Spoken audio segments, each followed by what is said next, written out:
안녕하세요. 생생법률쇼 진행을 맡은 이인경 변호사입니다. 법과 친해지는 제법 좋은 방법 생생법률쇼. 오늘도 크고 작은 법률 문제로 어려움을 겪고 있는 여러분을 위한 법률 상담은 물론이고요. 세상을 들썩이게 하는 이슈들을 법적으로 풀어보는 시사법률 토크까지 준비되어 있습니다. 법률과 관련해 궁금한 내용이 있으신 분들은 상담 전화 02-557-8295번으로 연락 주시거나 법률방송 홈페이지에 접속 후 법률 상담 게시판에 문의 남겨주시기 바랍니다. 그리고 하단에 보이는 이메일, 카카오톡으로도 상담 문의 받고 있습니다. 각 분야 전문 변호사가 무료로 성심성의껏 상담해 드리니까요. 많은 참여 바랍니다. 지금 이 방송은 유튜브를 통해서도 실시간으로 함께 방송되고 있습니다. 많은 시청 부탁드리고요. 유튜브를 통한 소통의 창구도 활짝 열어두겠습니다.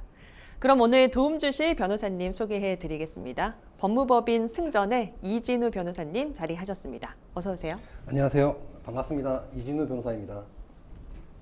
네, 오늘도 억울하고 답답한 분들에게 명쾌하고 유익한 상담 해주시길 기대해 보겠습니다. 생생법률쇼, 그럼 오늘 접수된 상담 미리 살펴보죠. 과수원 나무 훼손, 벌금만 내면 끝? 사실혼 배우자에게 상속권이 있을까요?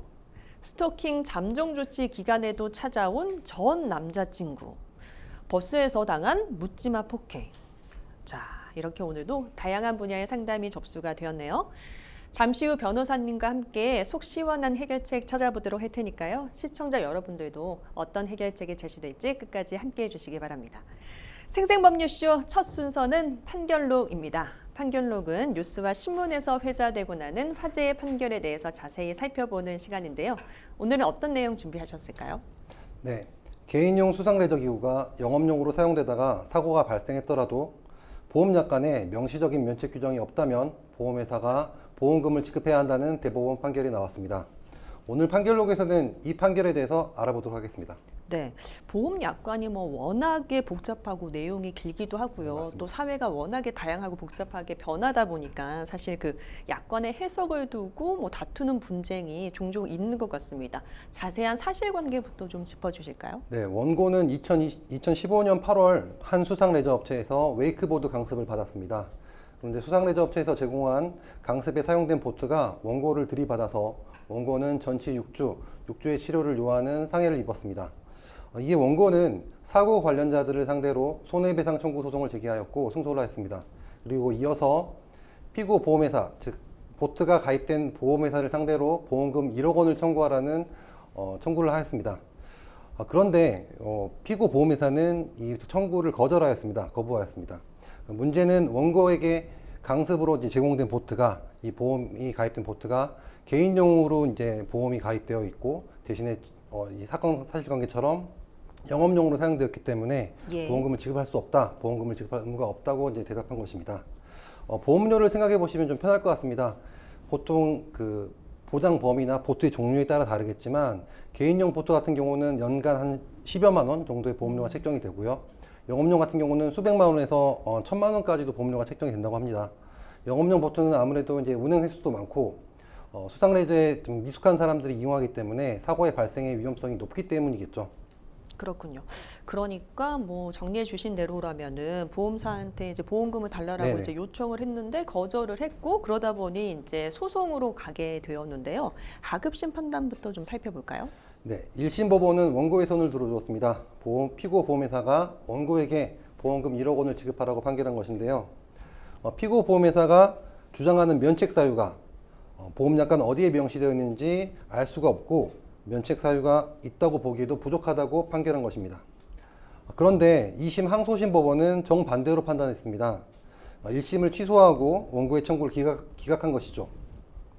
개인용 보험에 가입한 수상레저기구는 사업자용이나 업무용으로 사용한 경우에는 보험의 대상이 아니라고 보았습니다. 개인용 보험과 영업용 보험은 약관상 배상 책임 조항이나 피보험자가 다르게 규정되어 있고 보험사고의 위험성 정도도 개인용보다 영업용이 훨씬 더 크기 때문에 인정할 수 없다고 판결한 것입니다. 네, 그러니까 1, 2심 판결이 좀 엇갈렸습니다.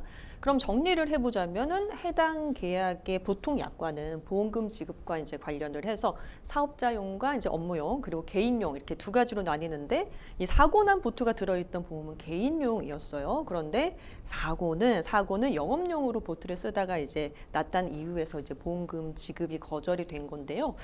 대법원의 판단은 어땠는지 궁금하네요. 네, 대법원은 다시 1심의 손을 들어줬습니다. 파기환송에서 사건을 다시 심리하도록 항소심 재판부로 돌려보낸 것인데요. 피고 보험회사가 원고에게 보험금을 지급할 의무가 있다고 본 것입니다. 그 이유로는 첫 번째로 보험약관에 개인용 수상레전기구를 사업자용, 업무용으로 사용하다가 생긴 사고의 경우에 보험금을 지급하지 않는다라는 취지의 명시적인 면책 규정이 존재하지 않는다라는 이유였고요. 두 번째로는 보험약관에는 수상레저기구의 사용, 소유 또는 관리로 인하여 제3자의 다른 사람의 신체에 장애를 입힌 경우에는 보험사고로 규정하고 있는데 원고가 당한 사고도 역시 보험사고로 해석할 수 있다고 본 것입니다. 네. 그렇다면 이번 판결의 의미에 대해서 좀 짚어보고 싶은데요. 개인 보험이라도 약관에 면책 조항이 이제 없다면은 보험사가 보상해야 한다라는 대법원의 판결 취지인데 이 부분에 대해서 변호사님 의견이 어떤지 좀 궁금합니다.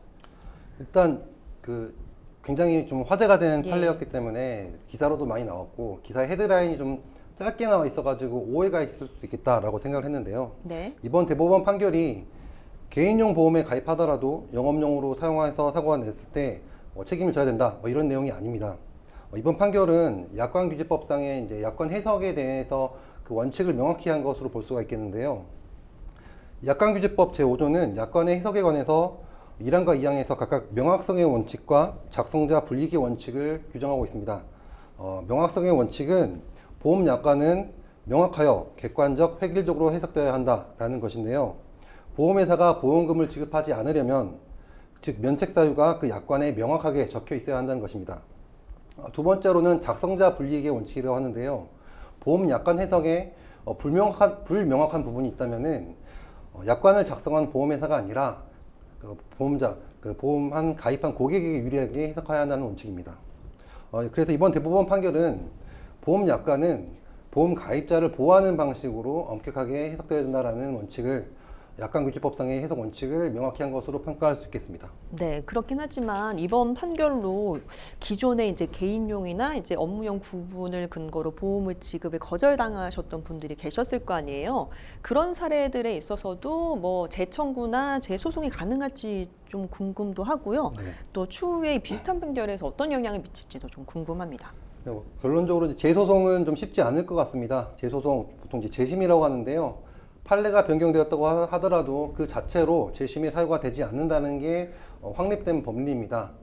우리 민사소송법은 재심의 사유로서 판결에 기초가 된 민사, 형사의 판결 또는 다른 재판, 행정처분이 다른 재판이나 행정처분으로서 변경된 때 그리고 판결에 영향을 미칠 중요한 사항에 대한 판단이 누락되었을 때를 재심 사유로 규정하고 있습니다.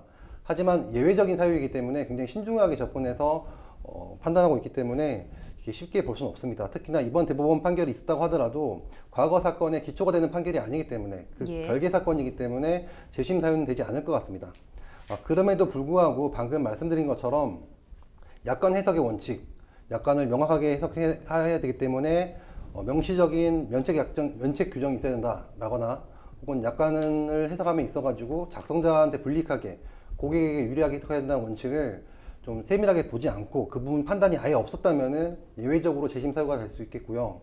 재심은 재심 사유를 안 날로부터 30일 내에 청구해야 되기 때문에 이번 판결 전후로 혹시라도 문제가 되는 과거 사건이 있었다면은 판결문을 좀 잘 확인해 봐야 될 것 같은데 그렇게 쉬울 것 같지는 않습니다. 그리고 이제 비슷한 사건 관련해서도 지금 이와 유사한 판례들이 꽤 있더라고요. 있는데 결국 문제는 이제 약관을 어떻게 해석해야 되는 문제인데 이번 대법원 판결로 약관을 어떻게 해석하는 것이 옳은지 그 기준이 명확해져서 명시적인 면책 규정이 있어야 하고 약관 해석은 고객에게 보험 가입자에게 유리하게 해석해야 한다라는 원칙을 명확히 했기 때문에 이 기준에 맞춰가지고 비슷한 사례에서도 판단이 나올 것 같습니다. 하지만 이번 판결 때문에 이 전후로 해서 보험회사들이 약관도 좀 수정하고 이 약관 같은 경우에도 보험 가입자에게 좀 명확하게 확인하기도 하고 설명하기도 할 것이라서 과거 사건이든 최근 사건이든 이런 문제가 된 부분이 있는지 없는지를 잘 확인하셔야 될 것 같습니다. 네, 아무래도 뭐 보험사도 긴밀하게 움직이지 않을까라는 생각이 들긴 합니다. 네, 면책 조항이 명확하게 규정되어 있지 않다면 고객에게 유리하게 해석해야 된다는 취지의 대법원 판결을 판결록에서 살펴봤습니다. 여러분은 지금 생생법률쇼와 함께하고 계십니다.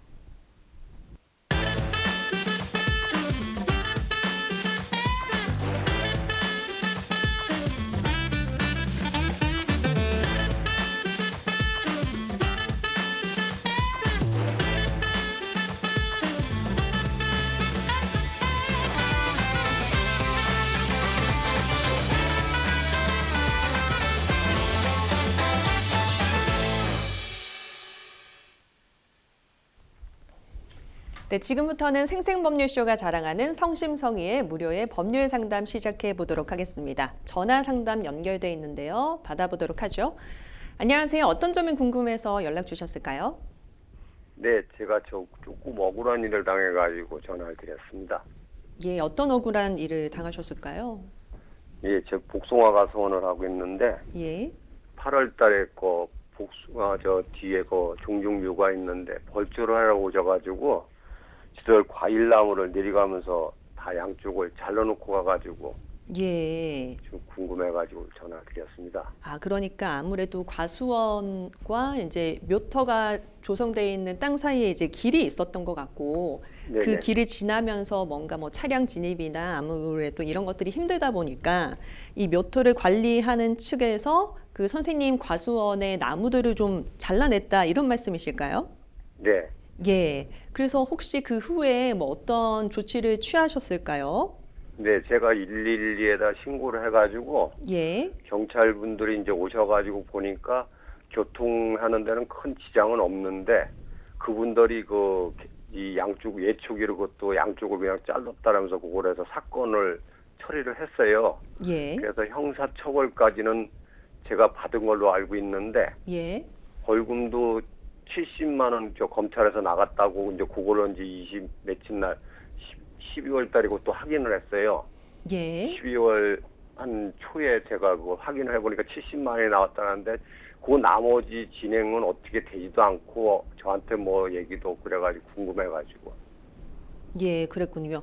아무래도 이제 112 경찰에 신고를 하셔가지고 이제 형사 사건으로 이게 이제 비화가 됐고 그 상대방 같은 경우에는 이제 수사가 진행이 되면서 벌금 70만 원을 받는 이제 형사처벌을 받으신 거네요. 예, 형사처벌까지는 받았더라고요. 예, 그러니까 예. 재물손괴죄가 인정이 돼가지고. 재물손괴죄가 인정이 돼서 벌금 70만 원은 이제 확정이 된 상태로 보이고 이제 그런 상황에서 검사까지는 예. 간 거죠. 그러니까 판사님까지는 모르겠어요.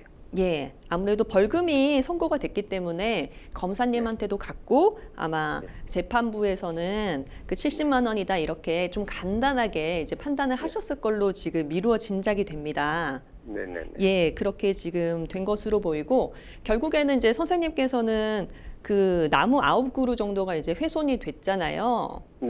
그러니까 이 부분에 대해서 어떤 뭐 손해의 배상이나 이런 것들을 좀 받으셔야 될 것 같은데 이 부분에 대해서 좀 궁금해서 연락 주신 게 맞을까요? 네, 맞습니다. 예, 형사 처벌은 지금 진행이 된 것 같은데 실질적인 이제 손해 회복이 되지 않은 사안에 대해서 저희에게 이제 궁금해서 연락을 주신 것 같습니다. 네, 맞습니다. 예, 이진우 변호사님이 지금 상담을 위해서 자리하고 계신데요. 상담 받아보도록 하겠습니다.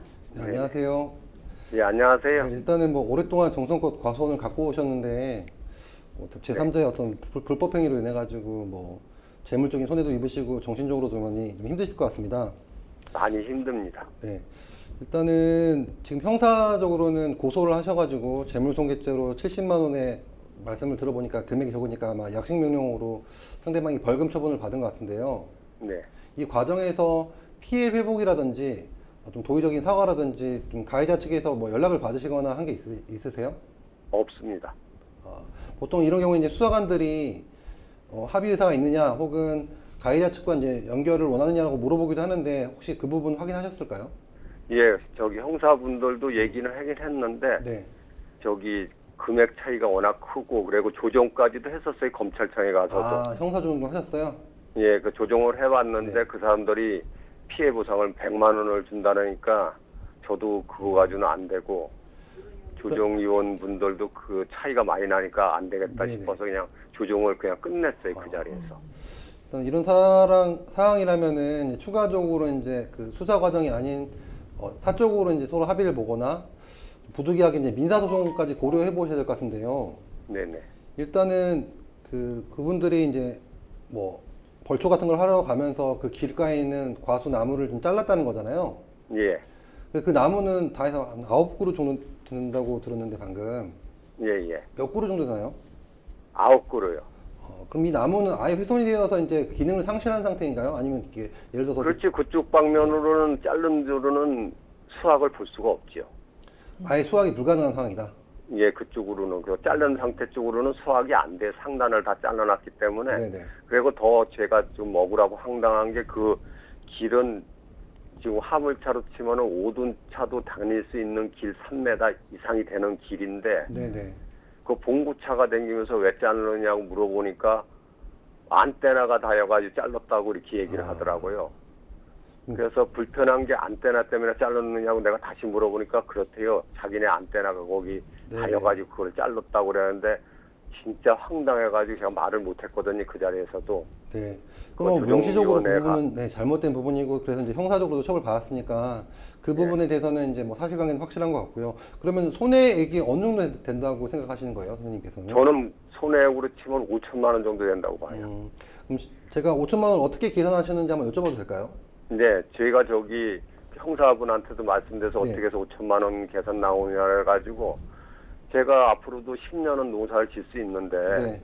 그 복숭아 나무는 1년으로만 끝나는 게 아니잖아요. 네, 그렇죠. 네. 그래서 그 복숭아 나무에 하나에 내가 평균적으로 수확을 하다 보니까 180만 원 정도 나오더라고. 160만 원에서. 그러면 세 가지 중에서 한 가지를 훼손을 해서 못 쓴다고 치면은 60만 원으로 1년을 잡으면은 저기 9그루면은 1년이면은 450만 원 나오잖아요. 네, 네, 네. 저 60만 원이니까 540만 원이 나오더라고. 네. 60만 원씩. 그래서 내가 10년만 줘도 5,400만 원이 아니냐. 그 농사를 짓는 기간이 있으니까. 네. 그리고 복숭아 농사는 10년이 갈지 20년이 갈지 그것도 모르는 거고 내가 자식들한테 대를 이어서 줄 수도 있는 건데 네, 맞습니다. 그런 나무를 훼손했으면은 1년으로만 계산해서 내가 받을 수는 없지 않느냐 그랬죠. 일단 그러면 그래서 나무를 아예 뽑아서 새로 식재하거나 하실 계획은 없으시고 일단 훼손된 상태에서 3분의 1 정도 훼손된 가지는 잘라내야 돼요, 변호사. 잘라내. 그게 네, 회복되는데도 네. 시간이 한 10년 이상 걸리나요? 그렇죠. 회복을 거의 안 된다고 봐야 돼요, 그거 자른 데는. 한번 이렇게 훼손된 부분, 잘린 예, 부분은 이제 훼손된 회복이 안 데는 되는. 가지를 좀 이렇게 좀 넉넉하게 해서 많이 잘라내야 돼요. 일단 뭐 당연히 이 손해배상 청구는 가능하고요. 네. 다만 이제 손해배상 금액이 얼마나 나올지는 좀 지금 상담자님께서 말씀하신 내용도 되게 중요하지만 좀 원칙에 따라 가지고 좀 계산을 해봐야 되는 부분이 있습니다. 그렇겠죠. 네, 보통 민사소송 같은 경우는 이제 손해가 이제 적극적인 손해, 소극적인 손해, 그리고 정신적인 손해로 구분을 하는데요.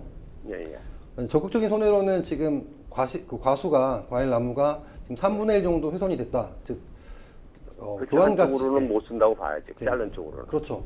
그래서 상대방의 불법 행위로 인해 가지고 이제 직접적으로 입으신 피해가 이제 과수마다 3분의 1씩이기 때문에 그 과수의 가치가 좀 떨어진 거잖아요. 많이 떨어졌다고 봐야 돼요. 예를 들어서 뭐 복숭아 한 그루 그 정도 지금 키우신 10년치 키우신 정도 되면 어느 정도 하나요? 과수가?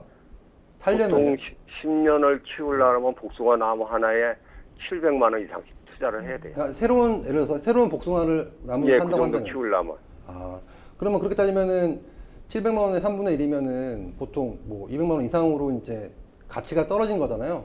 그렇죠. 그럼 9그루가 그 가치가 떨어진 것이고, 두 번째로는 방금 말씀하신 것처럼 소극적 손해라고 해서 불법 행위가 없었다면은 없었다면은 얻을 수 있었던 이득, 그렇죠. 그 불법으로 안 이득이 했으면은. 역시 손해거든요. 말씀하신 것처럼 한 그루당 뭐 연간 60만 원으로 잡고 앞으로 뭐 10년치를 잡았다고 하면은 말씀하신 것처럼 뭐 10년이면 5천만 원이고 뭐 5년이면은 2,500만 원이고 이렇게 금액 계산이 될 것 같아요. 예. 그리고 그보다 마지막으로는 더 나올 수도 있어요, 예, 변호사님. 상대방 이런 불법 행위로 인해 가지고 또 스트레스도 많이 받으시고 예, 그래서 일상생활에 병원에도 지장도 많이 갔다 있으실 것 오고 그랬어요. 같아요. 예. 또 명백하게 상대방이 범죄이 인정되어 가지고 이제 벌금도 많았고요. 예. 그래서 이런 정신적인 손해까지 해가지고 이걸 청구를 할 수가 있을 것 같습니다. 그래. 그리고 네. 저기 변호사님한테 하나 더 말씀드릴 수 있는 네. 게, 거기 묘지 들어가는 땅도 지들 땅이에요. 네네. 예. 그 입구가. 그래서 제가 거기를 펜스망으로 막아놨어요. 네. 막는다고 저 종중 회장한테 얘기를 하고. 네네. 그래 막아놓고선도 거기를 추석 때 하고 그 후에 저기 11월 말경에도 일요일 날 왔다 갔다 하면서도 저한테 전화가 없더라고. 그 사이로 댕기면서도 네. 한 사람 다니게끔 내가 사람 하나 빠져다니게끔은 내비두고 막아놨는데 네. 거기를 그렇게 빠져다니면서도 어느 사람 하나가 차가 한 10대가 왔었으니까 사람으로 치면 한 15명은 되더라고요. 네네. 제가 카메라를 설치해놔서 확인해 보니까. 네. 근데도 저한테 이렇다 저렇다 말도 없고 음. 그렇게 댕기면서 불편하실 텐데도 뭐 전화 한 통 하는 분들이 없어요 아직까지. 그럼 그 도로는 이제 두 번째로 이제 질문하신 게 지금 과속을 지들- 가로질러서 그 묘지까지 가는 길을 그 사람들이 이제 상대방들이 그렇죠. 함부로 사용한다는 예, 예. 거잖아요. 예, 묘지로 가는 땅 입구도 지들 땅이에요. 아. 들어가는데도. 그렇다는데 거기를 갈 때 과속을 가로질러서 간다는 그 말씀이신가요? 그렇죠. 그 가문데 우리 가서는 가르질러 가는 것도 가는 거지만은 네. 또 올라가가지고 묘지 들어가는 입구가 있어요. 네네. 묘지 들어가는 입구도 지들 땅이에요. 한 3, 4m를 쓰고 있거든요. 그 들어가는 입구를. 아, 자기들 거기는 땅처럼 이제 쓰고 있다고요?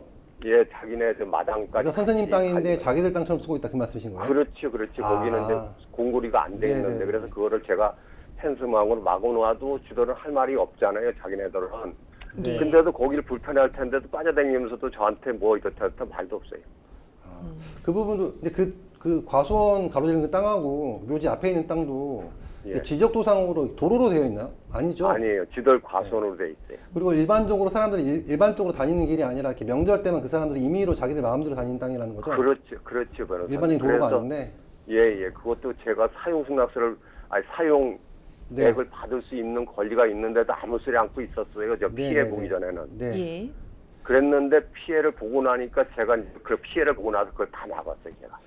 네, 일단은 뭐 펜스로 막으신 것도 좀 정당하고요. 일단 그 네. 일방 통행으로 인정되는 뭐 관습상의 어떤 도로가 아니기 때문에 선생님이 예, 다른 사람들은 소유권자로서 거기는 안 가요, 변호사. 네, 도로도 막는 것도 당연한 권리시고 그리고 네. 그 불법적인 사용이라든지 그 토지를 도로로 사용함에 있어서 생기는 다른 손해들 예를 들어서 뭐 땅이 좀 딱딱해진다거나 거기다 과수를 못 친다거나 이런 손해가 또 있으실 거잖아요.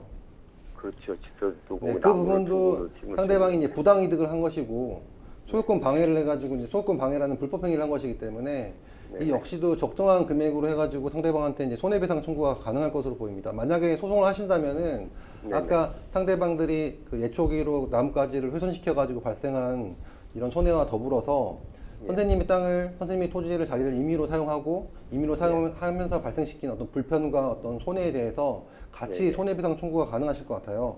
아, 그래요? 네. 근데 그럼 일단은 이거를 네. 어떻게 하면 되죠? 일단 우선적으로 손해배상 청구 소송은 이제 예.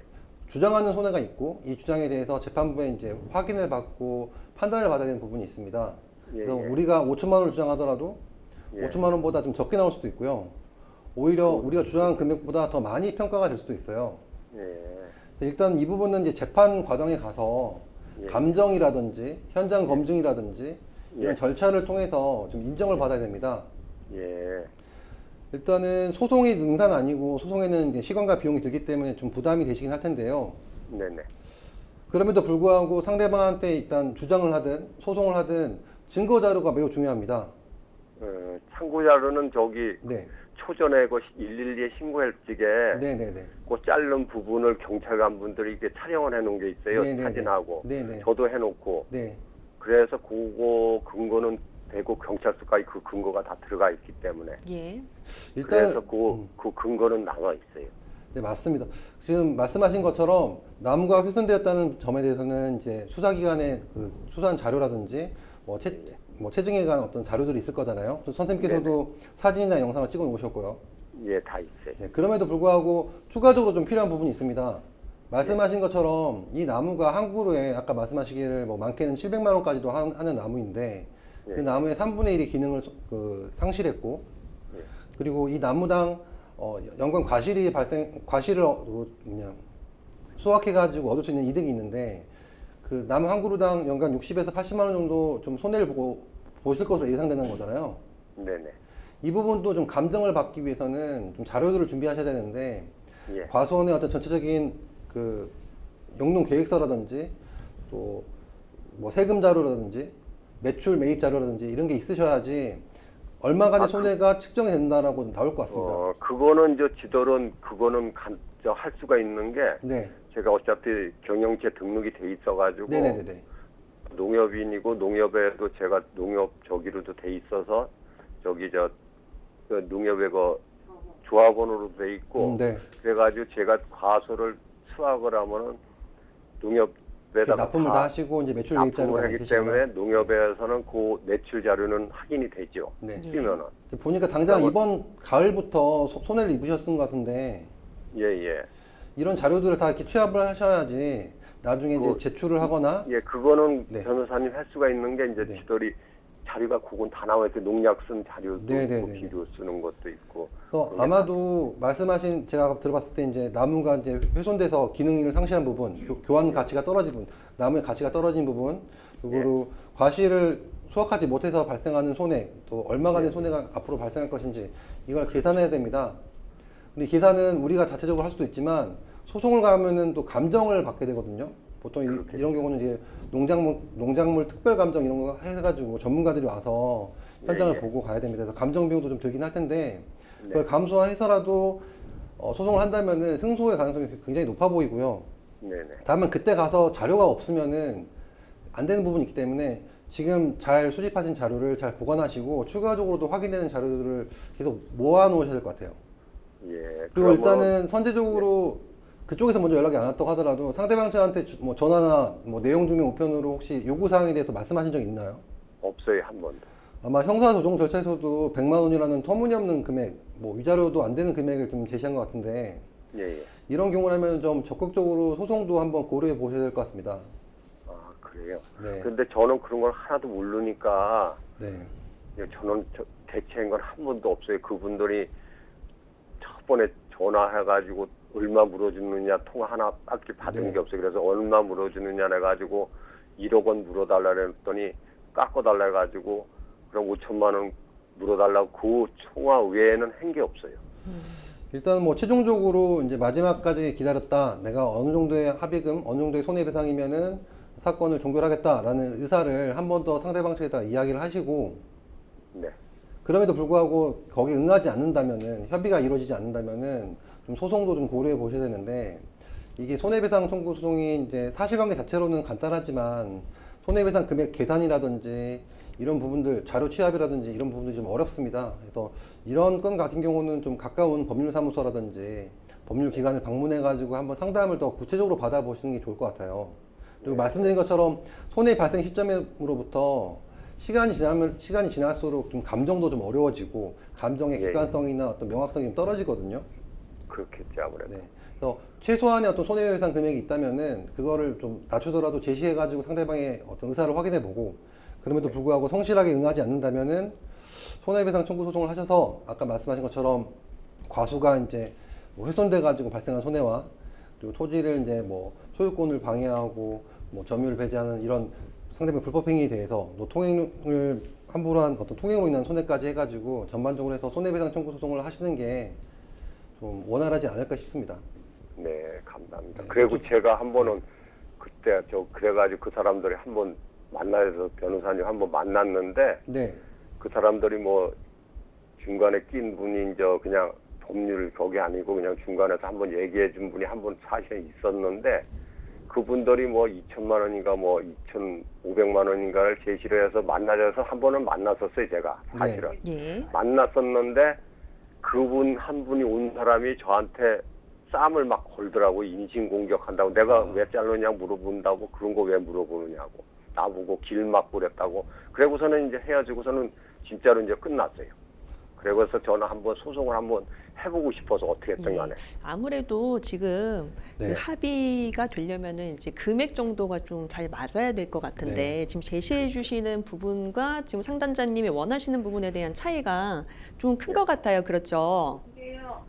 그런 것 같아서 아무래도 이제 법적으로 소송을 진행해서 지금 선생님이 받고자 하는 금액을 차분히 이제 받아보시는 게 좀 중요하실 것 같아요. 글쎄, 그래서 저도 예. 전문 변호사님 분들한테 자문을 좀 받아서 예. 소송을 했으면 해요. 저는 뭐 금액도 크게 바라지도 않고 저 손해 본 거 병원에 예. 왔다 갔다 하고 스트레스 받고 네. 식구하고 그 농사 지면서 엄청 고생을 했거든요. 농사 짓는다는 게 과일로 치면은 그 사람들이 감정을 뭐 100만 원을 냈던 200만 원을 내더라도 저 같은 경우는 그게 얼마나 중요하면 자식과 똑같거든요. 네. 저 같은 입장에서는. 예. 그래서 진짜 억울해가지고 그것도 그냥 차가 못 가게 해놓은 것도 아니고 내중에라도 인연이 닿으시면 한번 내려와 보시면 알겠지만은 차 얼마든지 생길 수 있게끔 제가 해놨었거든요. 가수원을 네. 양쪽. 호의를 베푸셨는데 오히려 이렇게 예. 피해를 입으셔가지고 되게 속상하실 것 예, 같습니다. 예, 예. 네, 소송을 그래서 말씀드린 이유는 지금 상대방이 이제 성실하게 응하지 않기 때문에 소송이 너무 좀 저기 서운해도 되게 심하고. 네. 또 소송을 하게 되면 보통 이렇게 손해배상 청구 같은 경우에는 법원에서도 조정이라고 하는 절차를 가지고 당사자들 불러가지고 좀 합의를 또 보게 만듭니다. 이 네. 과정에서는 또 이렇게 당사자들끼리 만났을 때랑 다르게 또 합의가 이루어지는 경우도 있으니까요. 소송에 대해서 좀 긍정적으로 한번 생각해 보시고 상담을 네. 받아 보신 다음에 좀 예. 자료를 준비해 가지고 좀 빨리 좀 진행하시는 게 좋지 않을까라는 게 좀 생각이 듭니다. 네, 감사합니다, 변호사님. 그리고 내중에라도 제가 소송을 하게 되면은 어디 기관에다가 좀 제가 의뢰를 하면 좋을까요? 일단은 뭐 방문하시기 편한 가까운 어떤 법률사무소 한번 확인해 보셔가지고 변호사 네네. 상담을 뭐 한 분이 됐든 두 분이 됐든 몇 분 받아보시면은 네. 좀 상세한 상담이 가능할 것 같고요. 제가 드릴 수 있는 말씀은 굉장히 이제 손해배상 청구 소송이 당연한 그런 사건이고 승소 가능성이 높습니다. 그리고 네. 다만 손해배상 금액의 정도, 그 범위가 이제 명확하지가 않은데 이 부분은 자료를 가지고 취합하면 되니까요. 적어도 네. 상대방이 이야기하는, 제시하는 것보다는 많이 손해배상 받을 것 같으니까 이 네. 부분은 추가적으로 한번 상담 받아보시고 확인해 보시면 좋을 것 같습니다. 예, 감사합니다. 예. 오늘 상담은 여기서 마무리하겠습니다. 네, 감사합니다. 예, 고맙습니다. 네, 이번 사연 같은 경우에는 일단은 상대의 불법 행위가 어느 정도 증명이 됐다라고 볼 수 있는 게 형사사건의 판결이 있었잖아요. 뭐 네, 이 그렇습니다. 부분이 있다고 해서 네네. 바로 민사적으로 불법 행위가 맞다라고 인정되는 것은 아니겠지만 강력한 증거는 될 수 있을 것 그렇죠. 같습니다. 보통 아시다시피 이제 형사재판의 결과가 민사재판하고 바로 연결되지는 않지만 굉장히 유력한 공적인 기관에서 확인한 내용이기 때문에 불법행위 여부 자체는 확실하고 불법행위 내용도 아마 수사기관에서 수사 자료로 남아있을 것이기 때문에 이 부분은 문제가 되지 않고요. 다만 아까 말씀하셨던 것처럼 손해를 내가 얼마나 입었는지 이 부분은 좀 전문적으로 감정을 받아볼 필요가 있기 때문에 이 부분을 하기 위해서라도 좀 소송도 좀 염두에 두시는 게 좋을 것 같습니다. 물론 상대방을 납득시켜서 합의가 이루어진다면 더 좋겠지만 어렵다면은 소송도 좀 고려해 보셔야 될 것 같습니다. 네, 그리고 이 손해배상 외에도 이 통행권 문제가 좀 있었습니다. 이 부분에 대한 추가적인 배상도 받을 수 있다라고 말씀해 주셨는데 그 네. 부분을 짧게 정리를 해 주시죠. 일단 기본적으로 이 말씀을 들어보니까 이게 일방 통행에 제공된 그런 관습법상의 어떤 도로라든지 예. 토지는 통행로는 아닌 것 같고요. 상대방들이 뭐 명절 때만 임의로 사용하는 것 같은데 이게 부당하게 사용한 부분들에 대해서 부당이득 반환 청구가 가능할 것 같고 도로로 상대방들이 사용하면서 과수뿐만 아니라 토지에 다른 직접적인 피해를 끼쳤다면은 그 역시 불법행위 손해배상 청구가 가능할 것 같습니다. 네, 이렇게 전화 상담은 마무리해 보도록 하겠습니다. 여러분은 지금 생생법률쇼와 함께하고 계십니다.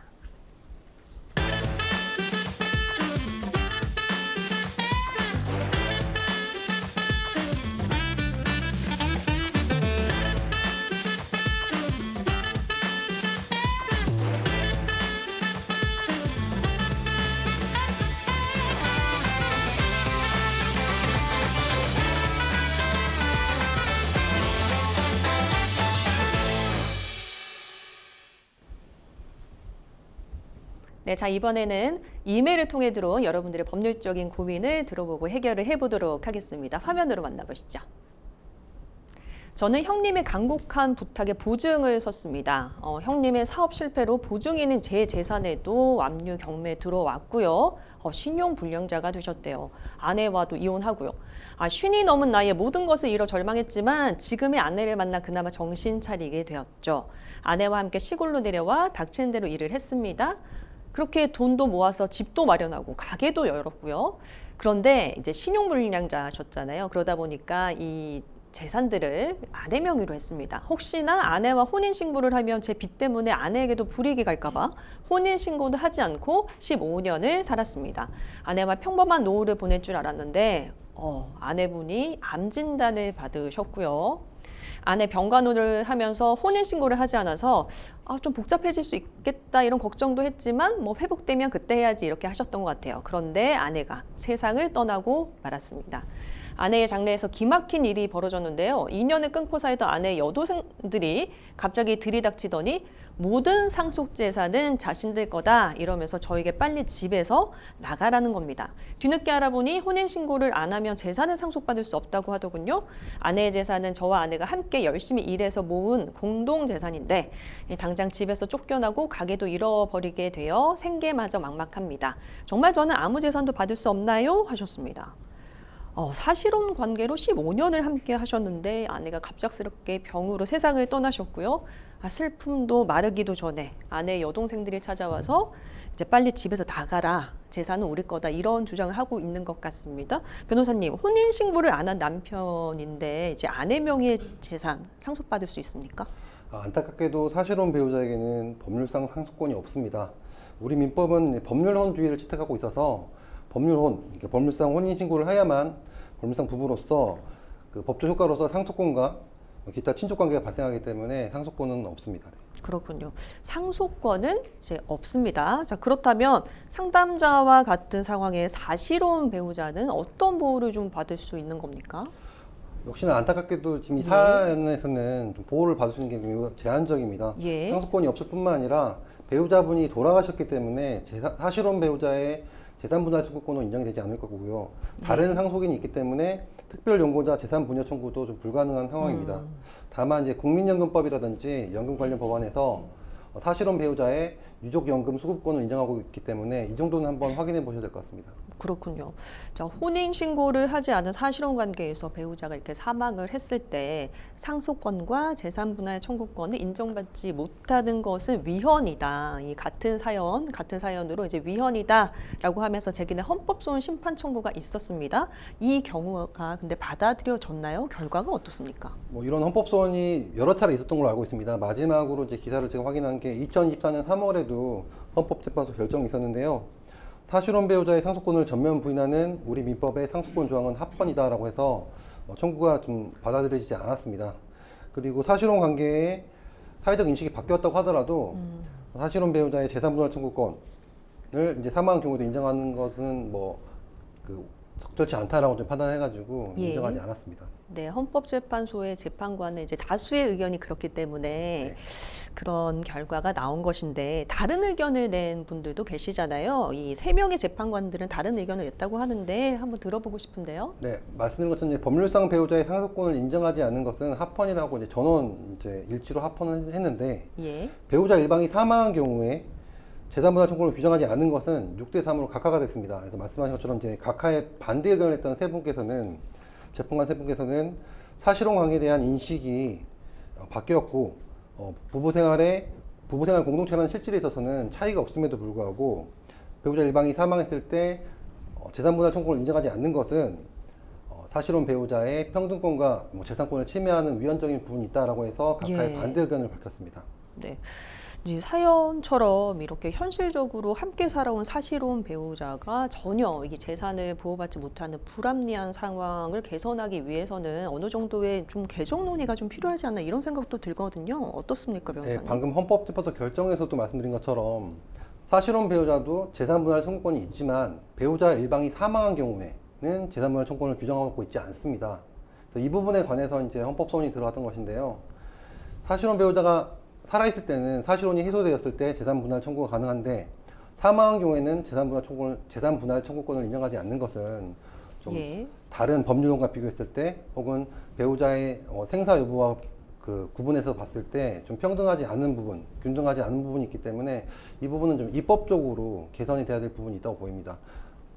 그렇군요. 네, 헌법재판소에서도 이 부분에 대해서 위헌이다, 합헌이다 판단한 것이 아니라 이 부분에 대해서 입법을 해야 된다, 하지 않아야 된다 해서 헌법적인 어떤 의무가 없다라는 거 판단한 것이기 때문에 입법적으로 충분히 개선할 수 있는 부분이고 여러 가지 논의가 있는 것으로 알고 있습니다. 네, 사실혼 배우자가 사망한 경우에 이 상대방에게는 이제 상속권이 없다라고 하는 문제를 좀 찾아볼 수 있었던 이메일 사연을 저희가 살펴봤고요. 계속해서 법률방송 이메일을 통해 들어온 여러분들의 고민을 들어보도록 하겠습니다. 화면 만나보시죠. 이별 후에도 계속되는 전 남자친구의 끝없는 연락과 협박 등으로 지쳐서 결국 스토킹 신고를 하게 됐습니다. 전 남자친구는 잠정 조치를 받게 됐는데요. 그 기간 중에도 저희 집 앞에 찾아왔습니다. 저는 못 봤는데 제 동생이 귀가하다 마주쳐서 너무 놀랐다고 하더라고요. 신고할까 말까 망설이던 중에 예정이 있어 그냥 두었는데요. 잠정 조치 끝나자마자 전 남자친구가 다시 또 문자를 보내고 메일을 보냅니다. 제가 다른 지역으로 이사를 가야 하나 싶고 너무 무섭습니다. 잠정 조치 기간에도 찾아온 전 남자친구 이제 와서 신고할 수 있을까요? 라고 하셨어요. 변호사님, 우선 스토킹 처벌법상의 이 잠정 조치가 무엇인지, 언제 명령이 되는 것인지 이런 것들이 좀 궁금하거든요. 네, 잠정 조치는 이제 스토킹 처벌법에서 규정하고 있는 내용인데요. 스토킹 범죄의 원활한 조사와 심리를 위해서, 그리고 피해자 보호를 위해서 피해자가 요청하거나 검사가 청구한 경우에 법원이 결정으로서 피해자에게 접근하지 못하도록 하는 조치입니다. 네, 구체적으로 서면 경고, 접근 금지, 전기통신 이용 접근 금지, 그리고 유치가 있는데요. 일반적으로는 접근이나 전기통신을 이용한 접근 금지, 전화도 하지 말고 찾아오지 말라라는 잠정 조치가 이루어지고 있습니다. 그러니까 접근하지 말라라고 하는 잠정적인 이제 조치가 내려진 건데요. 이 기간에 주거지 앞에 찾아왔단 말이에요. 네. 이렇다면 명백한 위반 아닌가 이런 생각 들고, 이 바로 신고하지 않고 잠정 조치 기간이 이제 끝난 이후에 신고해도 되는지 좀 궁금하고요.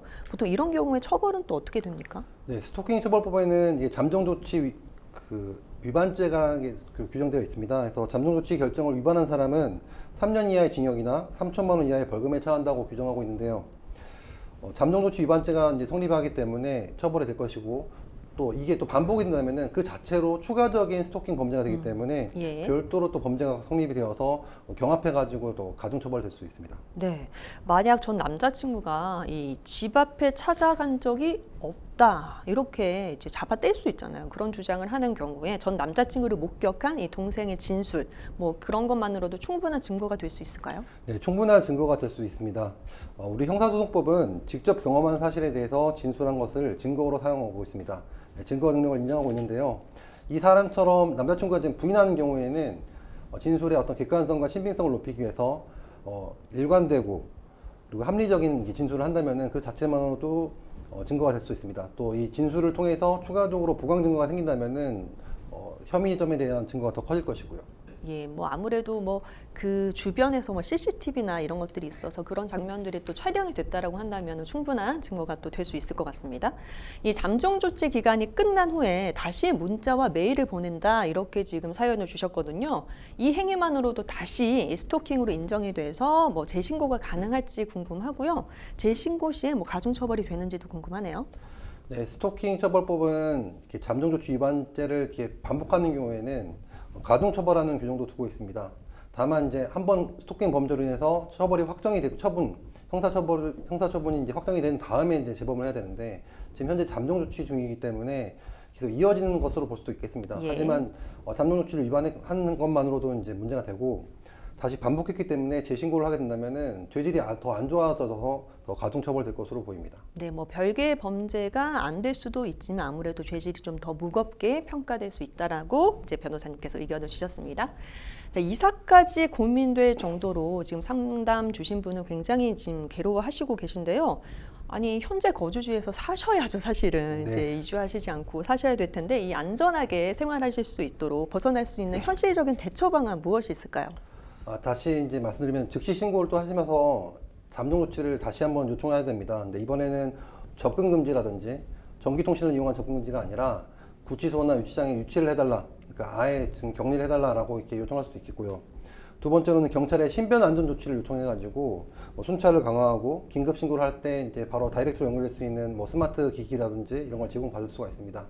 일부 지자체에서는 이런 스토킹 범죄 피해자들을 상대로 해가지고 임시적인 주거를 좀 제공하는 경우도 있고 주거 안전을 위해서 지자체에서 지원하는 경우도 있다고 하니 이 부분도 한번 확인해 보시면 좋을 것 같습니다. 네, 잠정 조치 기간임에도 찾아온 전 남자친구 때문에 괴롭힘을 당하고 있는 분의 사연을 저희가 만나봤고요. 자, 이번에도 법률방송 이메일을 통해 들어온 여러분들의 법률적인 고민 해결해 보도록 하겠습니다. 화면으로 만나보시죠.